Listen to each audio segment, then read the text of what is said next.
Ministers, Finance Center Director, ladies and gentlemen, it is a pleasure to address you this morning at our Funds and Asset Management breakfast. Thank you first to the Minister and the Finance Centre for putting this spread on, which I think you'll agree is quite wonderful. And thank you also to all of you for your support in coming here, and in such numbers. It's really quite gratifying to see. So in the last year, Bitcoin went from $1,400 to $14,000. So you can imagine that a number of investors want to have some exposure to this asset class, which is why a number of promoters and managers are beginning to establish funds that invest in cryptocurrencies, that take subscriptions in cryptocurrencies, or that do both. Hence, the dawn of the crypto fund. At the Gibraltar Funds and Investments Association, which is celebrating its 20th anniversary this year, we're working very hard to promote our funds and asset management industries. So this year, we've resolved to make Gibraltar the premier crypto funds jurisdiction. And in order to do that, and in that goal, I am proud to announce, or to repeat the announcement of two initiatives that are going to be launched and that are coming into effect this very day. The first one is our Experienced Investor Fund Regulations 2018. And the second is the GIFIA Code of Conduct for Crypto Funds. So let me bring you into the context of our fund regulations. We have a regulatory regime for experienced investors that has no restrictions on asset class, no specific requirements for diversification or custody or borrowing. Custody can be anywhere. Even fund administration can be undertaken outside of Gibraltar with permission. And here's the thing. We're the only jurisdiction this side of the pond that will allow you to launch your fund and then let the regulator know about it for a sub-threshold fund. So this means that you set up your fund with all your documentation, sign your agreements, and you begin trading. Now, there is a meaningful discussion with the regulator on your documentation, but that happens after the launch of the fund, on their time, as it were, and not on your time. And the reason why we can do this is because in our regulation, we have a requirement for two directors who are authorized by the Gibraltar Financial Services Commission to act as fund directors. Now, up until now, the requirement was that those two directors be resident in Gibraltar. We are now expanding that to allow one of those directors to be resident elsewhere. And in certain circumstances, even both directors can be resident elsewhere. That is a big move for the industry, because we hope that it will allow more people who are involved in funds to establish themselves in Gibraltar. Now, what's that you say? Brexit. Well, we have a dual regime, such that to the extent that we can no longer take advantage of the financial services passport, we will no longer have to comply with the Alternative Investment Fund Managers Directive. It will remain there on the books as an option, because there may be advantages to having it there in the future, but it will be an optional compliance. If there's no passport, if there's no benefit in complying. Our ecosystem, which means our regulator, our government, and our industry are very welcoming of crypto business.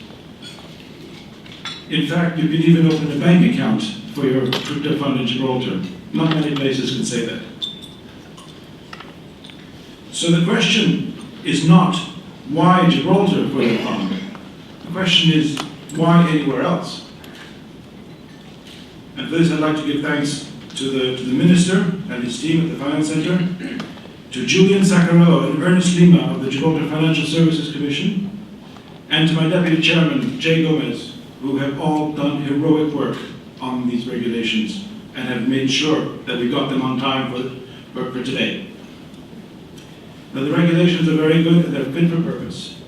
But there are challenges that are specific to crypto funds.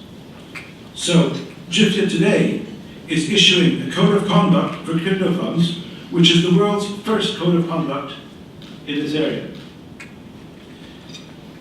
It is to be read in conjunction with the existing GIFIA code, which was drafted largely by Joey Garcia, who I believe is here. And our principle, again, is comply or explain. In other words, we raise issues that we encourage you to address, and we raise ways in which to address them, but you don't have to take our ways of doing it. If you have a better way that applies to you or to your structure, then do it your way. But document the reason why you've decided not to take the recommendation. So, for example, valuation. That's a huge issue. There is no internationally accepted accounting standard on how to value cryptocurrencies. The Australians came up with something, but it hasn't yet gained international acceptance. So we encourage you to disclose your policy in your offer document, and very importantly, to agree the policy with your auditors so that you don't have a surprise in a year's time. The really contentious issue and hot topic is custody, of course. So we speak in terms of hot storage, soft storage, and cold storage, because financial services institutions are generally unable to hold this class of asset. So we have to use digital wallets and the like. So hot storage is a digital wallet. Now, that is very good because it allows you access to the cryptocurrency, but it is connected to the internet, which means that there is exposure to hacking and even theft. And the same is true with exchanges, with soft storage. On exchanges, you're also exposed to the exchange, and many of the exchanges are not regulated. Some of them are about to be, though. There's cold storage, which is where you keep your cryptocurrencies on a pen drive, and hopefully you keep that pen drive in a safe. But you can lose that, and then your currency's gone. Or, if you want to trade, then it's not practical to go to your bank manager and say, oh, by the way, do you mind if I just pop into the safe for a moment? It doesn't work that way. So the art of it is to come up with a liquidity management policy that will allow you to keep your assets in the safest environment possible, while also allowing you to keep your assets in an environment that will allow you to trade according to your strategy. If you're very long only, then you can keep the majority of your assets on a pen drive. But if you're a day trader, well, you're not going to be able to keep too much of it there. Another important principle is the dual signature policy, which has long been established as both as regulatory policy and as policy in the GIFIA code. And in fact, in the original GIFIA code, we mentioned that the two signatories should always be entities who are regulated, such as the fund administrator, the investment manager, or the EIF directors. What do you do with with digital wallets? So there are some wallets that allow multi-signatory capacity. So where possible, you're very much encouraged to use those types of wallets. Most people who set up crypto funds will be either crypto experts or asset managers. Most people are not security experts. For this reason, because there is such an exposure to cyber hacking, we encourage funds, at least funds over a certain size, to undergo a specialist external security audit on a periodic basis, where they will stress test the security arrangements. Anti-money laundering is also a very important consideration, particularly where funds accept subscriptions in kind. In those cases, in digital wallets are completely anonymous. So how do you prove that the money, that the currency in this digital wallet belongs to this person? There are some software solutions which make it easier, but it's not perfect yet. So strict policies have to be in place. Other topics that we address are insurance, which we recommend, trading policies, corporate governance, and use of the regulatory regime for crypto funds. Because of the volatility of the asset class, we recommend that people set up crypto funds as experienced investor funds, and that the private fund regime not be used unless it's really someone trading his own money.